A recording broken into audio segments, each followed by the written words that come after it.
अस्सलामुअलैकुम अज़ीज़ तलबा, खान्स अकेडमी में आपका वेलकम है, खुशामदीद है।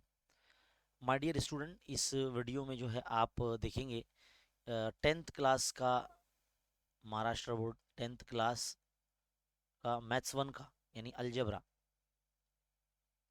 मैथ्स वन का important topics, important questions, important चीज़ें, मतलब एक तरह से जो अ, आपके बोर्ड इम्तिहान के लिए बहुत ही कारआमद और मुफीद और बहुत ही अहमियत रख सकता है। तो इम्पोर्टेंट क्वेश्चंस हैं या इम्पोर्टेंट टॉपिक्स कह लीजिए, है ना, इम्पोर्टेंट टॉपिक्स या इम्पोर्टेंट क्वेश्चंस जो है आपके लिए हो सकते हैं। तो आप अपनी टेक्स्ट बुक जो है निकाल लीजिए, इसको वीडियो को देखते देखते आपको जो है टिक करना है कहाँ क्या जो है सवालात आपको बोर्ड इम्तिहान में जहाँ से बन सकते हैं। मैथ्स वन के अंदर अलजेब्रा में जिसको बोलते हैं मैथ्स वन यानी अलजेब्रा। तो अगर आप अपनी किताब निकालते हैं तो इसके अंदर सबसे पहले आप फहरिस्त देखेंगे यानी इंडेक्स देखेंगे, जिसके अंदर आप जो है पहला सबक अगर आप यहाँ देखते हो जिसका नाम है दो मुतगय्यरी खती मसावात है, जिसके ताल्लुक से मैंने एक वीडियो डाल रखा है कि कौन सा सबक कितने मार्क्स का है ना। तो अगर 6 असबाक है, अगर कोई बच्चा ऐसा है जिसने इम्तिहान के करीब आते आते जो है पढ़ाई शुरू की है, पहले से नहीं पढ़ा है, तो आपको जिस सबक का अच्छे से पढ़ लेना है वो सबक नंबर 1 है, 2 है, 3 है और 5 है। ये सबक आपको एकदम अच्छे से कर लेना है। अगर आप ये दो असबाक सवाल सबक नंबर 4 और 6 अगर छोड़ भी देते हो तो कोई फ़र्क नहीं पड़ता, आप इन 4 असबाक को पढ़कर जो है अच्छे नंबर से पास हो सकते हैं इस मजमून में। लेकिन हम चाहते हैं कि आप जो 40 मार्क्स का पर्चा होता है उसमें से आपको 40 में से 40 मिले। तो उसके लिए जो है आपको सबक नंबर 4 और 5 6 भी जो है अच्छे तरीके से करने होंगे। तो आगे बढ़ते हैं हम लोग इस सबक के अंदर। सबसे पहले तो आपको यहाँ पूछा जा सकता है कि इस सबक से मतलब बोर्ड इम्तिहान में ये पूछा सकता है कि दो मुतगैरी खती मसावात की जो मियारी सूरत क्या है। तो ये मियारी सूरत है दो मुतगैरी खती मसावात की, है ना। इसमें ए बी सी जो है हकीकी अदद होते हैं, जिसमें से ए और बी एक साथ कभी भी ज़ीरो नहीं हो सकते। और आपको 1 मार्क्स में पूछा जा सकता है कि कौन सी मसावात दो मुतगैरी खती मसावात है। तो ये टेबल को एकदम अच्छे से पढ़ लेना, वेरी वेरी इंपॉर्टेंट चीज़ें हैं। एग्जाम में पूछा जा सकता है कि कौन सी मसात मुरब्बा हमजा दो मुतगैरी खती मसात है या नहीं, पहचानना है। फिर इसके बाद आपको जो है हमजाद मसातों को हल करने के तरीके आपको ध्यान में रखना चाहिए। हमजाद मसातों को हल करने के तरीके बहुत सारे हैं, जिसमें सबसे पहला है इखराज का तरीका। तो इखराज के तरीके में जो है यहाँ पर आपको हमने हमारे चैनल पे करवाया ही है ना। तो उस तरीके जो सवाल थे वो आते हैं। लेकिन यहाँ पर जो मिसाल नंबर जो आप 3 देख रहे हैं इस पेज पर, सबक पेज नंबर 3 पर, तो यहाँ पर अगर आप देखेंगे तो ये मिसाल नंबर 3 आपके लिए बहुत इंपॉर्टेंट है, जो एक इम्तिहान में काफ़ी मरतबा जो है पूछी गई है ना। जिसमें से आपको एक्स प्लस वाई और एक्स माइनस वाई की कीमत मालूम करने के लिए बोला जा सकता है। हो सकता है आपको सवाल नंबर जो 1 है एक्टिविटी बेस में, यानी सवाल नंबर 2 के अंदर जो है इस तरीके जो क्वेश्चन है वो पूछे जाते हैं, है ना, एक्टिविटी बेस वाले जिसमें बॉक्सेस फिल करने होते हैं, ये आ सकता है। और इस पेज पर से जो है ना, जैसे मैंने बताया जिसमें नंबर रिपीट होते हैं, एक मिसाल बताया मैंने, वैसा ये सवाल देखो, ये वाला है, 7वां है, 8वां है ना। और यहाँ से ये सवाल है। तो इस तरीके के सवाल जो है हमज़ाद मसद को हल करने के लिए आपको पूछा जा सकता है, एग्ज़ाम में आ सकता है। तो इसके अंदर जो है ना, सिर्फ आपको याद रखना है कि पहला जो तरीका है आपका वो इखराज का तरीका है। इखराज का तरीका ये पहला आपको करना है। दूसरा जो है आपको अ, तरसीम के तरीके से हल करने वाला तरीका करना है, तरसीम के तरीके से हल करने वाला तरीका ये करना है। फिर तीसरा जो है आपका जिसका नाम है ग्रामर का उसूल, है ना, ये भी इस पे भी जो सवाल बनते हैं। तो हम लोग आगे बढ़ रहे हैं धीरे धीरे, है ना। इसमें भी जो है यहाँ पर ग्राफ के तरीके से हल करने के लिए ये मसावत जो है मिसाल नंबर ये वाली एक ये आप करके जाइए, है ना। एकदम आसान आसान मसावतें ही दी जाती है, बहुत मुश्किल जो है सवाल नहीं दे जा सकते। सवाल नंबर 2 के ए में ना आपको इस तरीके का टेबल आ सकता है, जिसमें आपको सिर्फ ये जो कीमतें हैं यही मसावत में रख के अंदर आपको ना ये इधर पे क्या कीमत है देखो यहाँ पे जो दिखा हुआ है यही आपको इधर लिखना होता है ना। तो यहाँ पर हल करना होता है, बस ये कीमत को ना मसावत में रखिए और यहाँ जो आपको मालूम करना है क्या आएगा, और मौद्रिक लिखना है, टेबल फिल करने के लिए आता है मतलब, है ना। तरसीमी तरीके से हल करने के लिए एकदम आसान आसान मसावत है, जैसे कि ये वाला सवाल है ना, ये वाला सवाल, यानी 1 2 4, मतलब हर टाइप में से अगर एक एक सवाल भी अगर आप हल करके जाते हो तो बहुत ज़्यादा आपको जो है बर्डन नहीं रहेगा आपके जहन पर।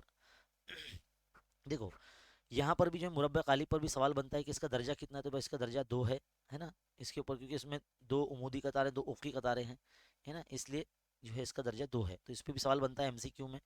और इस तरह से सॉल्व करने के लिए भी आता है इम्तिहान में, ऐसे भी आ सकता है ना, ये भी आ सकता है। तो ये हल करदा मिसाल है, एक जज़र वाली हल कर लेना, एक नॉर्मल अदद वाली हल कर लेना, एक कसर वाली भी जो है हल कर लेना, कसर वाले भी जो है 1.3 के अंदर आपको जो है पूछा गया है ना।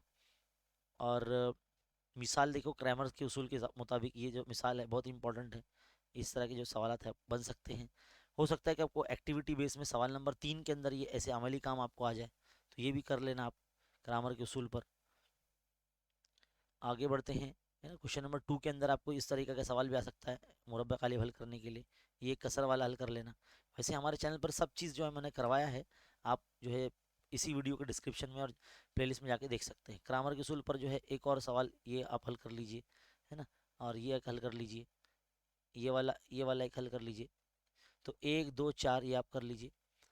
अब इसके ऊपर जो है आगे बढ़ते हैं, इस तरीके के सवालात भी जो है 4 मार्क्स में बनते हैं।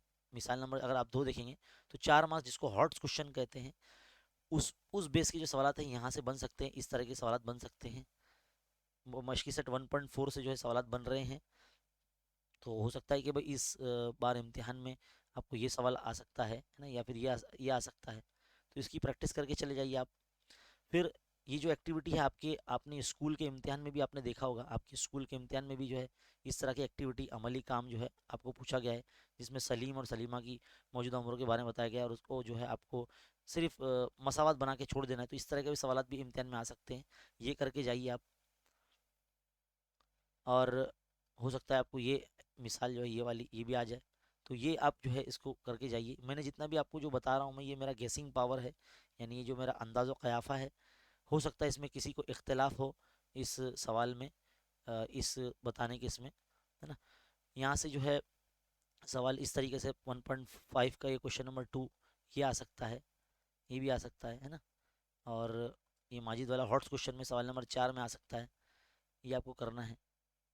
और मजमूआ सनत नंबर जितनी भी है, जितनी भी 6 असबाक है हमारे पूरी किताब में, वो तो आपको छोड़ना ही नहीं है, क्योंकि उसमें मजमूआ सनत में से आपको एमसीक्यू आने ही वाले हैं। तो ये काफ़ी मरतबा पूछा गया है ना, ये काफ़ी मरतबा पूछा गया है, ये पूछा गया है। तो इसकी जो है प्रैक्टिस आप अच्छे तरीके से कीजिए, जो भी मैं बता रहा हूँ इसमें से आपको पेपर में आने ही वाला है ना। आगे देखते हैं, ग्रामर के उसूल तो मैंने आपको ऑलरेडी बता दिया है। और ये वाला सवाल आप देख सकते हैं, नाजिया के पास 100 रुपये, यानी सवाल नंबर 3, है ना। और ये वाला एक है, कारखाने में हुनरमंद हुनरमंद और गैर हुनरमंद मजदूरों की जो निस्बत है, ये सवाल आपको आ सकता है। और सबक नंबर अगर 2 में आते हैं, तो सबसे पहले सबक नंबर 2 में आने से के वक्त में आपको पता होना चाहिए कि मुरब्बी मसावत किसे कहते हैं, उसकी मियारी सूरत क्या है, तो ये आपको ध्यान में रखना है। इसमें ए बी सी हकीकी आदत होते हैं, जिसमें से ए जो है कभी भी सीफर नहीं हो सकता। फिर मुरब्बा मसावत पहचानने के लिए आता है, कौन सी मसावत मुरब्बी मसावत है ना, पहचानने के लिए बताएगा कि भाई ये पहचानी ये है क्या ये है, तो इस तरह के आपको जो है पहचानने आना चाहिए, है ना।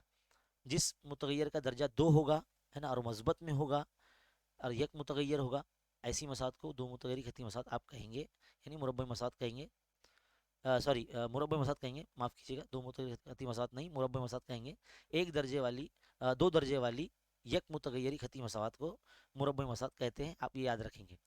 फिर इसके ऊपर जज़र के ऊपर भी सवाल आते हैं, आपको एक मसावत दे दी जाएगी और उसके जज़र दे दिए जाएंगे, है ना। तो वो सवाल काफ़ी आते हैं, जैसे हम बताएंगे आपको। एक अमली काम है, ये बहुत इंपॉर्टेंट है, जिसमें के तरीके से के की कीमत मालूम करने के लिए आता है, बहुत इंपॉर्टेंट है, वेरी वेरी इंपॉर्टेंट। इसको तो एकदम टिक करके रख लीजिए आप, है ना। फिर बाद में मश्क के अंदर अगर हम आते हैं 2.1 में अगर आते हैं, तो देखो पहचानने के लिए आपको जो आएगा तो ये है ना, ये वाला। और मियारी सूरत में लिखने के लिए भी आता है, ए बी सी की कीमत लिखिए मियारी सूरत में लिखिए, तो ये आपको कर लेना है, ये आपको कर लेना है, ये कर लेना है आपको। और के वाले सवाल जैसे मैंने कहा बहुत इंपॉर्टेंट है, तो सवाल नंबर 5 भी आप कर लीजिए, है ना। फिर आगे बढ़ते हैं, मुरब्बा मसाद को हल करने के 3 तरीके हैं। एक अज्जा ज़रबी का तरीका है, दूसरा कामिल मुरब्बे का तरीका है, तीसरा ज़ाब्ते का तरीका है। तो अज्जा ज़रबी के अंदर जो है आप सवाल नंबर 4 कर लीजिए, सवाल नंबर 3 कर लीजिए, है ना, सवाल नंबर 2 कर लीजिए। इस तरीके जो ना आसान आसान सवाल ही पूछे जाते हैं, ज़्यादा मुश्किल नहीं आते हैं। और इस तरीके के छोटे छोटे सवाल भी आते हैं। सवाल नंबर 10 हो गया, है ना, ये आप कर लेंगे। सवाल नंबर 12 कर लेंगे। इसकी जगह पर है ना कुछ इस तरह से n² - 36 ऐसे भी सवाल आते हैं, या x² - 25 = 0, ऐसे ऐसे वाले सवाल भी आते हैं। तो इस पे जहन नशीन आप रखिए इस चीज़ को। फिर जो है अगला 2.3 है जिसमें कामिल मुरब्बा। इस पे अब तक सवाल बना नहीं है बोर्ड इम्तिहान में, तो हो सकता है इसमें से सवाल बन जाए। तो पहला सवाल, दूसरा सवाल, ये ज़रा करके रख लीजिए आप। बहुत सिंपल है, आसान है ना। बस टाइप आप बिठा लीजिए कि किस तरह से इसको हल करना है। फिर ज़ाब्ते के तरीके में जो अगर आप आएंगे, तो ज़ाब्ते के तरीके के अंदर जो है आपको मशकी सेट 2.4 के अंदर जो है सवालात मिल जाएंगे। तो इसमें ABC की कीमत निकालने वाला, और प्लस इधर से देखो तीसरा कर लो, है ना, दूसरा कर लो, चौथा कर लो, यहाँ से ये वाला भी कर लेना। ABC की कीमत निकालने के लिए ये वाला भी कर लेना, है ना। फिर बाद में इस तरह से फ्लोट चार्ट बनाकर जो है आपको हो सकता है सवाल नंबर 3 में पूछे जाए, 3 के A में, एक्टिविटी टाइप में। देखो ये इस तरह का जो आ सकता है, जजरों की नौयत बताने के लिए मुमय्यज़ की कीमत आपको दे दी जाएगी 50, नफी 30, यानी नंबर बदल के कुछ भी दिया जाएगा। तो आपको डेल्टा की कीमत पहचानना है। डेल्टा जो है कब उसकी कीमत क्या होती है, मतलब अगर वो ज़ीरो आ जाए तो उसको क्या कहेंगे, या ज़ीरो अगर नहीं आए, मनफी में आए, जमा में आए, तो उसकी मतलब जजरों की नौयत जिसे कहते हैं, है ना, वो आपको पूछी जा सकती है। तो ये बहुत इंपॉर्टेंट है, इसको टिक मार्क कर लीजिए। फिर बाद में जो है ममीज़ की कीमत मालूम करने के लिए, और मसावत बनाने के लिए, या अल्फ़ा बीटा मालूम करने के लिए, तो आप है ना इस तरीके से मिसाल नंबर जैसे 1 है, ये इम्पोर्टेंट है। और अगर आप इसमें जाएंगे, जैसे कि देखो ये सवाल मिसाल नंबर ये जो 3 है ये बहुत इंपॉर्टेंट है, और ये जो मिसाल नंबर 2 है ये भी इम्पोर्टेंट है। तो ये जो मिसाल है 1 2 3 ये भी आप हल करके जाइए, बहुत इंपॉर्टेंट है चीज़ें हैं ये। यहाँ से देखो ये जो पैराग्राफ है, ये जो टेबल है, ये डब्बा जो है, ये आपको इसको मार्क कर लेना, ये भी वेरी वेरी इंपॉर्टेंट है। अल्फ़ा प्लस बीटा का फॉर्मूला क्या है, अल्फ़ा ज़रा बीटा का फॉर्मूला क्या है ना। और देखो मैंने जैसे कहा था कि जजरों की नौयत मालूम करने के लिए, तो डेल्टा की कीमत ज़ीरो होगी तो उसका मतलब क्या होगा, डेल्टा की कीमत अगर ज़ीरो से बड़ी होगी तो उसका मतलब क्या होगा, डेल्टा की कीमत अगर ज़ीरो से छोटी होगी तो उसका मतलब क्या होगा, और मुरब्बा मसाद बनाने के लिए किस ज़ाब्ते का इस्तेमाल करना रहता है, तो ये आपको याद रखना है ना। तो ये बहुत इंपॉर्टेंट चीज़ें हैं। यहाँ से जो है सवालात आप हल कर लीजिए। ये के तरीके वाले सवालात तो मैंने एक बाकायदा सेशन लिया था अपने चैनल पर, जिसके ऊपर मैंने किताब के अलावा भी ऐसे सवालात लिए, किताब के साथ साथ किताब के अलावा भी मैंने बहुत सारे क्वेश्चन लिए। तो आप 5वां यहाँ से कर लीजिए, और 7वां कर लीजिए। 7वें में से कोई भी एक आप कर सकते हैं, ये वाला जो बहुत इंपॉर्टेंट है। अब आगे बढ़ते हैं। आगे देखिए, सबक नंबर 2 के अंदर ही जो इबारती सवाल होते हैं, जैसे कि ये अनम की उम्र, ये वाला सवाल इस तरीके का आ सकता है। ये मुतवातर जुफ्त पहले दूसरा, है ना, इसमें से नदीम और दानिश वाला सवाल जो है, इस तरीके के सवाल आ सकते हैं। या मोहतरम कासिम साहब, ये भी बहुत इंपॉर्टेंट सवाल है। और डेविड वाला सवाल है। इनकी जो तरीके ना, नादीम दानिश वाला सवाल जैसा है वैसा 8वां सवाल भी वैसा ही है, सेम। और ये बहुत इंपॉर्टेंट सवाल है, इसको आप वेरी वेरी इंपॉर्टेंट मान लीजिए, है ना, ये आपको करना ही करना है ये। इसके बाद है मजमूआ नंबर 2 में, तो जैसे मैंने कहा आपको पहचानने के लिए, ये कौन सी मसात की जदर, जैसे मसावत दे दी जाएगी, उसकी जदर हकीकी है या मुंदरजल में से क्या है, की कीमत क्या आएगी। तो ये सवाल बहुत इंपॉर्टेंट है जो आता है इम्तिहान में, है ना। कोई मुरब्बा मसात दे दी जाएगी, उसका मुमय्यज़ की कीमत क्या आएगी। तो इस तरह के सवाल आ सकते हैं। या फिर अभी हाल ही में जो पर्चा आपने देखा होगा बोर्ड का, उसके अंदर जो है इस तरीके की जो जज़र दे दिए गए हैं, तो उस जज़र से मसावत कौन सी बनेगी, तो ये भी आ सकता है ना। फिर आगे बढ़ते हैं। ये के वाला सवाल जो है ना बहुत इंपॉर्टेंट है, इसको जो है करके ही जाइए आप। 2 जज़र आपको अगर दे दी जाएंगे, 2 कीमतें दे दी जाएंगी अल्फ़ा बीटा की, तो आपको पूरी मसावत बनाने के लिए आना चाहिए। तो ये जो है करके जाइए 5वें गए। फिर इसके बाद ये जो सवाल है बहुत इंपॉर्टेंट है जो मैं बता रहा हूँ मैं, 8वां। ये जो है बोर्ड एग्जाम के नुक्ते नज़र से बहुत इंपॉर्टेंट है। और ये जो सवाल है हॉट्स क्वेश्चन में इसका शुमार है, ये भी आपको आ सकता है। और मुकुंद के पास सागर की बनिस्बत 50 रुपये ज़्यादा, ये वाला सवाल। और ये ये वाला नल वाला जो सवाल है ये बहुत इंपॉर्टेंट है। तो ये जो सवाल है ये इम्तिहान में पूछे जा सकते हैं, बोर्ड इम्तिहान में। हिसाबी तसात में अगर आप आ जाएंगे तो सबसे पहला काम तो आपको यही करना है कि भाई तवातिर हिसाबी तसात किसको बोलते हैं यह पता होना चाहिए, तवातिर किसे कहते हैं, है ना।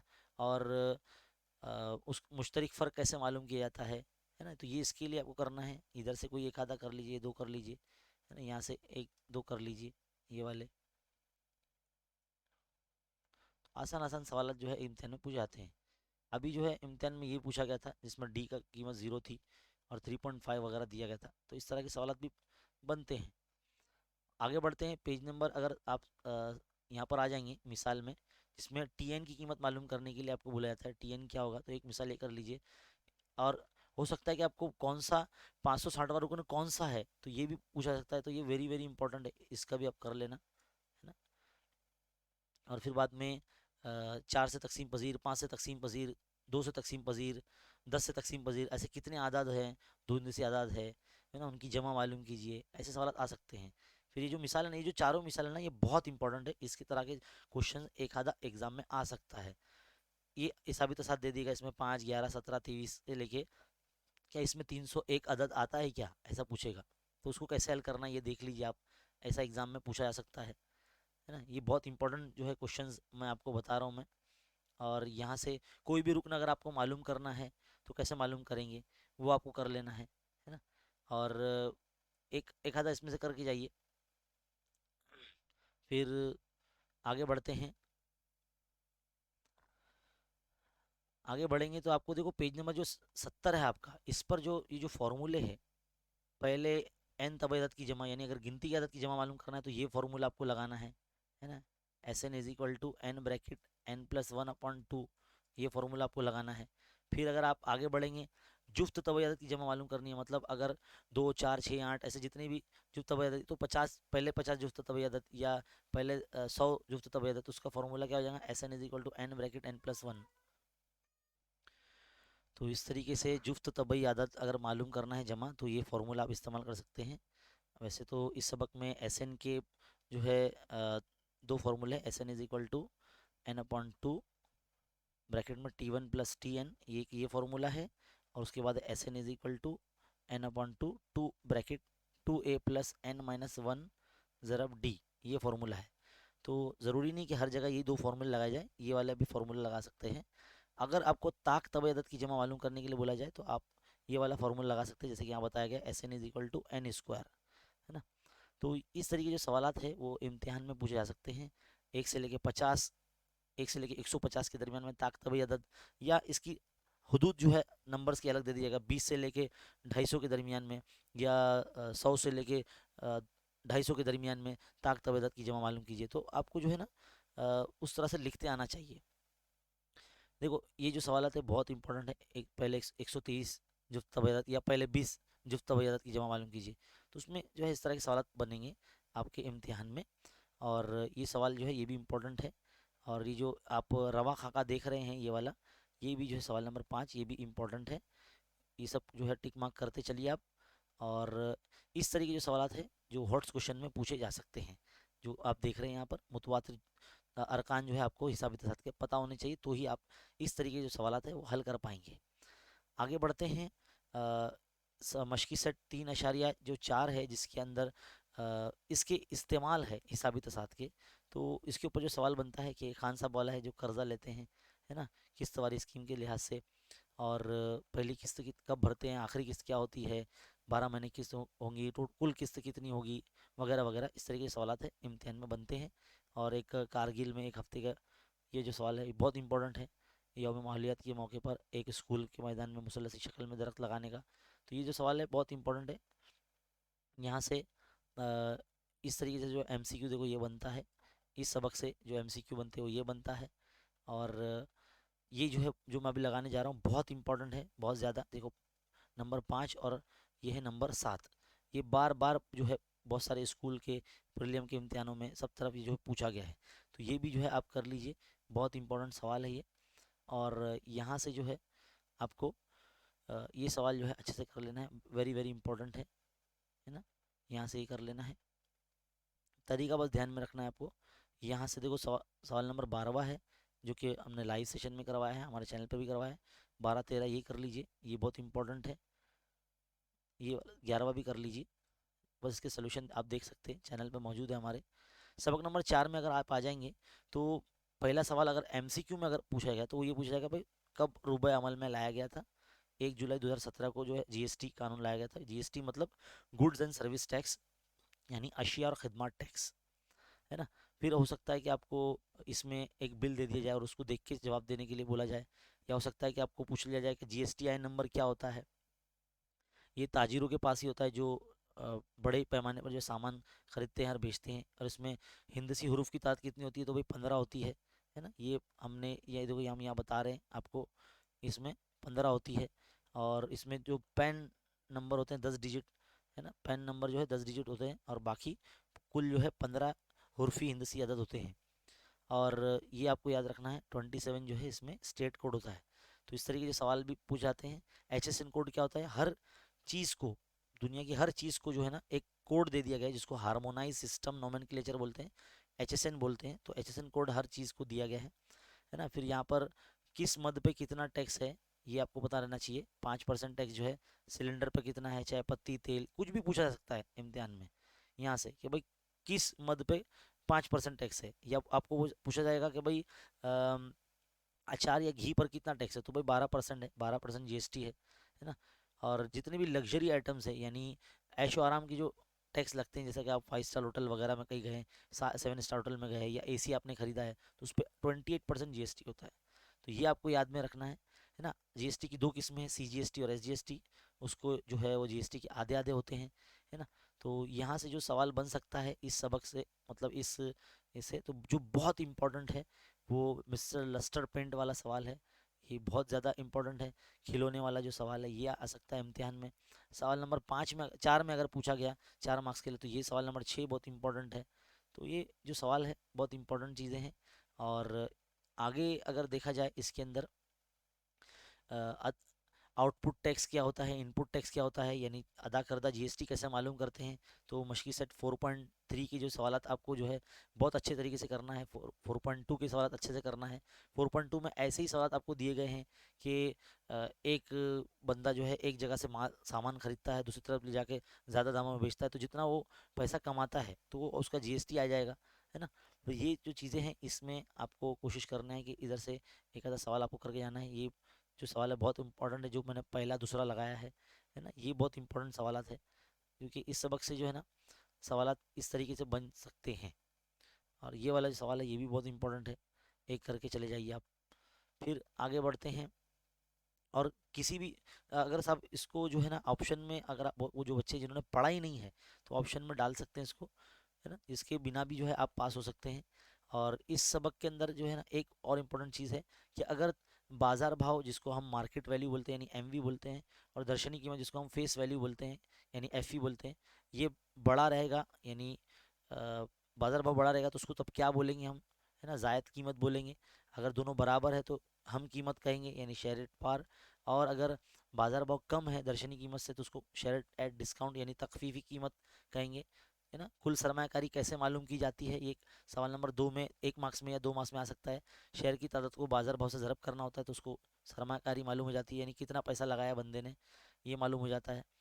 वापसी की रकम की शरह, इस पे तो सवाल बनता ही है।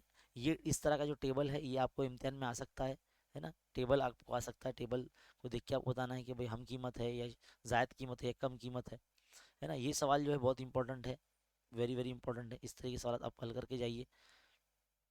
ये देखो ये मैंने बताया। और सवाल नंबर जो 4 है यहाँ पर, जिसको रेट ऑफ रिटर्न बोलते हैं, सरमायाकारी पर वापसी की रकम की शरह, ये आपको मालूम करने के लिए इम्तिहान में पूछा सकता है। और सवाल नंबर जो 2 है बहुत बहुत इंपॉर्टेंट है, वेरी वेरी इंपॉर्टेंट, इसको टिक कीजिए आप। इस तरीके के सवाल है इम्तिहान में बनते ही है। और कुल मुनाफा कैसे मालूम करते हैं ये भी आपको बताना चाहिए, कुल मुनाफा, है ना। और किस कंपनी में कितना पैसा लगाए तो मुनाफा है कि नुकसान है, ऐसे सवाल भी इम्तिहान में 4 मार्क्स में बनते हैं। तो ये आप करके जाइए।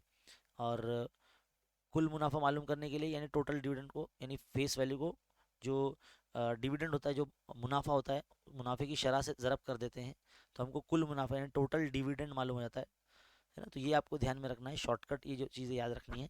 और एक बात ये भी याद रखिए कि शेयर मार्केट में जब आपको बेचना या लेना होता है शेयर्स, तो दलाल से मिलते हैं जिसको जो ब्रोकर होता है तो वो ब्रोकरेज पे 18% जीएसटी देना होता है, तो ये भी आपको याद रखना है। तो बहुत इंपॉर्टेंट चीज़ें हैं इस सबक में, और यहाँ से ये सवाल जो है हॉट्स क्वेश्चन में शुमार है, ये वाला आपको इम्तिहान में आ सकता है। और ये जो सवाल है ये भी आपको जो इम्तिहान में, बोर्ड इम्तिहान में आ सकता है। इस सबक से अगर बड़े सवाल बनेंगे तो ऐसे ज़रूर बनेंगे। आगे बढ़ते हैं, और देखो ये वाला भी एक और लगा लीजिए आप, ये वाला सवाल, सवाल नंबर 4.4 का सवाल नंबर 1 है ना। और नीचे अगर आप जाएंगे यहाँ से, सवाल नंबर जो 5 है ये भी इम्पोर्टेंट है। जैसे मैंने बताया था कि अ, एक ही रियासत में किए जाने वाले कारोबार को मरकज़ी हुकूमत की जानिब से डैश महसूब किया जाता है। एक ही रियासत में अगर किए जाने वाले तो क्या बोलते हैं उसको, सीजीएसटी होते हैं, एसजीएसटी होते हैं। तो एक ही रियासत में एसजीएसटी होता है ना। अगर वफाकी रियासत जो है तो उसमें यूटीजीएसटी लिया जाता है। और जैसे मैंने बताया था कब लाया, अमल में लाया गया था, तो ये भी आ सकता है यहाँ पर। जीएसटीएन में कितने उर्फियत थे, तो इस तरह के एमसीक्यू इम्तिहान में बन सकते हैं।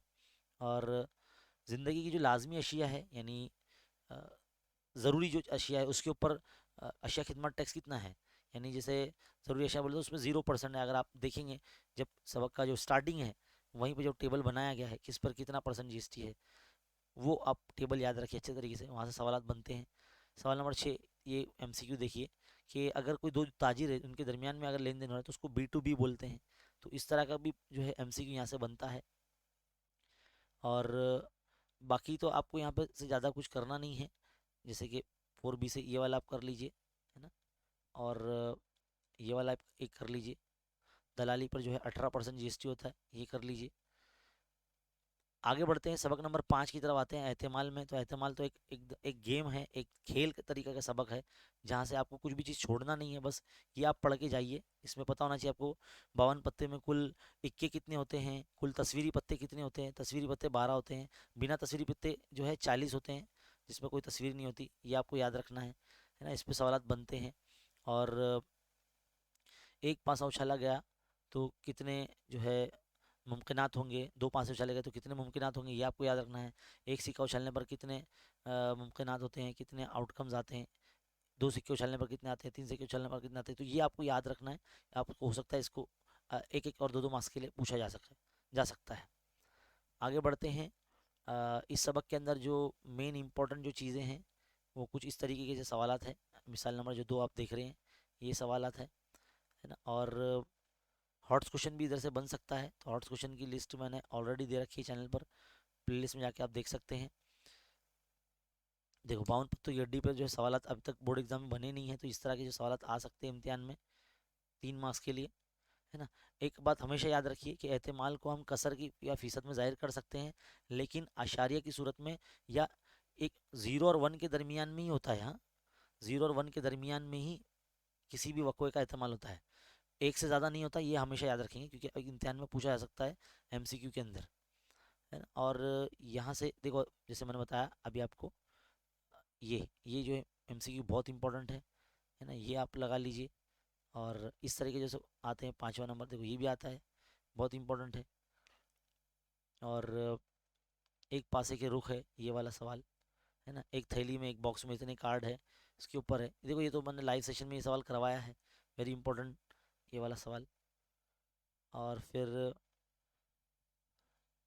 ये वाला सवाल है जो अभी तक आया नहीं है, जो बहुत इंपॉर्टेंट है, ये सवाल है बहुत इंपॉर्टेंट है। इस तरह की जो अमली काम है ना आपको इम्तिहान में हो सकता है इस सबक से आ जाए, सवाल नंबर 3 में, 3 मार्क्स के लिए। अब आखिरी सबक की तरफ बढ़ रहे हैं हम लोग, शुमारियात। शुमारियात में से जो है ना आपको हमारा लाइव सेशन देखना है इसका, जिसमें हमने पूरा हर मेथड को ना एक एक मिसाल लेके समझाया है। तो मियानिया मालूम करने के 3 तरीके हैं, रास तरीका, मफरूज़ा मियानिया और मरहला गुरेज तरीका।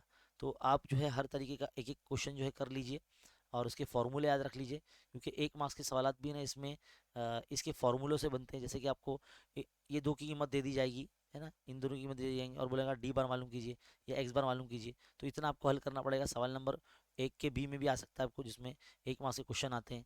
तो इस तरीके से सवाल आ सकते हैं, मियानी का फार्मूला वगैरह टोटल करना है, या खाली डब्बा दे दिया जाएगा उसमें वस्तानिया की तरीके से आपको हल करना है। तो 6.1 से जो है ना आप एक आधा सवाल लेके जो है ना इसकी प्रैक्टिस कर लीजिए, ये वाला क्वेश्चन कर लीजिए। ये वाला क्वेश्चन कर लीजिए, मरोला गुरेस का तरीका है। एक सवाल को आप तीनों तरीके से हल करके देखिए, आंसर सेम ही मिलने वाला है आपको। और आगे बढ़ते हैं। अ, इसमें आपको हो सकता है कि भाई कोई भी एक जमात दे दी जाएगी और बोलेगा कि उसका वस्ते जमात निकालिए, तो वस्ते जमात आपको निकालने आना चाहिए। आपको बस क्या करना होता है, जमात की निचली याद और ऊपरी याद दोनों को जमा करते हैं, दो से तकसीम करते हैं, तो हमको जो है वस्ते जमात मिल जाता है, जिसको क्लास मार्क बोलते हैं इंग्लिश में। और इस तरह का जो टेबल है आपको इम्तिहान में आ सकता है। इसमें कुछ नंबर्स है जहाँ जो मिसिंग होंगे आपको, इन है ना, टोटल टोटल जो है गायब हो जाएगा। तो इस तरह से आपको करने आना चाहिए। इज्तिमाई तद्दुद कैसे निकालते हैं मैंने सब बताया, चैनल में पढ़ा है। फार्मूला याद कर लीजिए वस्तानिये का, है ना, फार्मूला बहुत इंपॉर्टेंट है। इसमें फार्मूले में किसको क्या बोलते हैं ये भी आपको पता होना चाहिए। देखो इस तरीके जो है कसीरिया वस्ते जमात क्या होती है, या कसीरिया जमात क्या होती है, या वस्तानिया जमात क्या होती है, कैसे मालूम पड़ेगा। तो सबसे पहले टोटल निकालने के बाद टोटल का जो आधा करते हैं, क्योंकि फॉर्मूले में n/2 रखा जाता है, तो टोटल का आधा रखा जाता है। तो आधा जो है कहाँ पर आ रहा है वो, है ना, किसी करीब में आ रहा है तो उसको जो है जमात को चुन लिया जाता है ना, उसको चुन लिया जाता है। तो आपको उसकी जमात कैसे चुनते हैं वो आपको बताना चाहिए, यहाँ पर आना चाहिए। ये देखो इस तरीके के सवाल है जो आप बहुत इंपॉर्टेंट है। तो मुश्किल से 6.2 में आप पहला सवाल हल करके चले जाइए, है ना। दूसरा सवाल देख लीजिए, बस टाइप आपके जहन में रहना चाहिए, हर टाइप के एक क्वेश्चन जो है आप करके चले जाइए। फिर कसीरिया का फॉर्मूला आपको याद रखना है, कसीरिया के अंदर किसको क्या बोलते हैं, F1 क्या होता है, F0 क्या होता है, H क्या होता है, जमात का उर्ज किसे कहते हैं, तुले मौज, तुले जमात किसे कहते हैं, तुले जमात यानी जमात का गैप, उर्ज, है ना। H के ऊपर सवाल काफ़ी बने हैं। और कोई भी एक टेबल आपको इम्तिहान में आ जाएगा, उसमें F1 और F0, F2 बताइए ऐसा बोलेगा, है ना। हो सकता है कि हल करने बोले 3 मार्क्स में सवाल आ सकता है, कुछ इस तरीके से आपको करना है। ये मिसाल आप देख लेंगे तो बहुत इंपॉर्टेंट आपका जो है, सारे सवाल हल करने की ज़रूरत ही नहीं आपको, इतने आप अगर आप कर लेंगे, सिर्फ एक ही सवाल अगर आप हल कर लेंगे बस। इसमें जमा नफ़ी ज़रब तकसीम जो है बहुत इंपॉर्टेंट है, वही आपको ध्यान रखना है। सवाल नंबर 3 आप यहाँ से हल करके चले जाइए, सवाल नंबर 3 ही बहुत इंपॉर्टेंट है। सवाल नंबर जो है 2 कर लीजिए, 2 या 3 में से कोई एक कर लीजिए, है ना। फिर बाद में आगे बढ़ते हैं। इसमें आपको जो तरसीम के ताल्लुक से बताया गया है, मुस्ततिल तरसीम जो है बताना बनाना बहुत आसान है, ये भी जो है हमने बना के रखा है। हो सकता है कि आपको ये, वैसे तो इतना आसान देते नहीं है, लेकिन अगर आ गया तो एक आप प्रैक्टिस करके चले जाइए, है ना। बाकी बढ़ते हैं सब। इस इस तरह की जो ना तरसीम दे दी जाएगी आपको, और तरसीम को देख के जवाब देने वाले ऐसे सवाल भी इम्तिहान में आ सकते हैं। सवाल नंबर 5 के अंदर आ सकते हैं, जो हो सकता है कि आपको सिलेबस पर मबनी सवाल दिए जाते हैं, out of the book text book होते हैं। तो ये इसको जो पॉइंट को देखकर, यानी इसके सवाल पढ़ के यहाँ से नक्शे अपना ये जो तरसीम होता है इसमें से देख के आपको जवाब देने हो सकते हैं। तो बहुत सिंपल होंगे 3 मार्क्स के लिए। देखो जैसे ये अभी है 6.5 का पहला क्वेश्चन, ये वाला बहुत इंपॉर्टेंट है। इस तरीके के सवाल पूछे जाते हैं। दायरवी तरसीम पे जो सवाल बन सकते हैं, दायरवी तरसीम आपको दे दी जाएगी और बोलेगा कि तमाम के मद मालूम कीजिए। तो ये जो अ, शक्ल है या फिर ये जो मिसाल है, इसको आप अच्छे से हल कर लीजिए, ये वाली पेज नंबर 160 वाली। और दायरवी तरसीम कैसे बनाई जाती है, तो उसके लिए देखो ये सवाल हल कर लीजिए, ये बहुत इंपॉर्टेंट है ना। सफ़ेद, सिया, नीला, सरमई, सुर्ख, ये अलग अलग रंगों की पसंद कर दी साइकिल की का जाविया बनाना है, तो ये सवाल आ सकता है इम्तिहान में, बहुत इंपॉर्टेंट है। और दफ्तर लोग गांव से मुख्तलिफ मकामात पर रोज़ा जाने वाले अलग अलग ज़राए के ज़रिए, यानी कहाँ कहाँ जाते हैं, तो उसका जो जाविया है कुछ इस तरह से बनाने के लिए आ सकता है आपको 3 मार्क्स में, सवाल नंबर 3 के बी में। तो इस तरीके के सवाल है बन सकते हैं। और किसी बच्चे का रिजल्ट दे दिया जाएगा, या किसी स्कूल का जो है 100 में से कितने नंबर मिले एक तालिब इल्म को, उसको दायरे तस्लीम बताने वाला सवाल या एक एग्ज़ाम में आ सकता है ना। ये सवाल बहुत इंपॉर्टेंट, सवाल नंबर 5 वेरी वेरी इंपॉर्टेंट, है ना, इसकी प्रैक्टिस कर लीजिए। तो ये जो सवालत है, ये भी सवाल मैंने देखा है कारखाने वाला, जिसमें किसी एक मद का ही आपको तादाद दी जाएगी और बोलेगा कि सारे तमाम पेशा वाराना जो लोग हैं उनकी तादाद मालूम कीजिए, फिर किसी एक का बोलेगा आपको। तो ये जो सवालत है इम्तिहान में बन सकते हैं। देखो इस तरह के सवालत भी आते हैं, फार्मूला दे दिया जाएगा, यू कैसा मालूम होता है, तो कौन सा सही फार्मूला होगा वो आपको जो है सिलेक्ट करना होगा। तो फिलहाल इस सबक के अंदर जो है ना इतना ही आपको करना है। दायरे तरसीम सबसे आखिरी टॉपिक है इस सबक का, तो इतना अगर आप कर लेते हैं तो जो है मैं समझता हूँ कि भाई मैथ्स 1 में आपके बहुत अच्छे मार्क्स आ सकते हैं। मैं तो ये तो कहूँगा कि भाई जितने आप मैंने आपको बताया है तो उसके मुताबिक आपको 40 में 40 आ जाएंगे। लेकिन जैसे मैंने स्टार्टिंग में ही आपको पहले बता दिया कि अगर आप में से कोई ऐसा स्टूडेंट है जिसने कुछ भी नहीं पढ़ा है, जिसने अभी अभी जो है किताबें खोली है, लेकिन अगर वो पास होना चाहता है मैथ्स में अच्छे तरीके से, तो उसको एटलीस्ट इतने सबक तो करने ही है जो मैंने करके बताए हैं, है ना। सवाल सबक नंबर 1 है, सबक नंबर 2 है, 3 है और 5 है, इतना आप कर सकते हो। वैसे सबक नंबर 6 बहुत ही आसान है, ये भी आप कर सकते हैं। बहुत से बच्चों को सबक नंबर 4 जो है मुश्किल गुजरता है। तो चलिए ठीक है, अगर आप उसको ऑप्शन में डाल रहे हैं तो कोई बात नहीं, लेकिन एटलीस्ट इतने असबाब आपको करने ही करने हैं। बाकी स्ट्रेटजी मैंने डाला है चैनल पर कि आप मैथ्स में अच्छे से अच्छे मार्क्स कैसे ला सकते हैं और सिर्फ पास कैसे हो सकते हैं, मैंने सब जो है पूरी स्ट्रेटजी डाली है, पूरा बताया है। तो फिलहाल अजीज़ तलबा इस वीडियो में इतना ही। इसी तरह की वीडियोस देखते रहने के लिए चैनल पर बने रहिए, चैनल को सब्सक्राइब कीजिए, इसको खूब जो है उर्दू मीडियम बच्चों में शेयर कीजिए। इसी तरह की वीडियो देखते रहने के लिए चैनल पर बने रहिए, देखते रहिए, सीखते रहिए। मिलते हैं अगले वीडियो में, तब तक के लिए शुक्रिया।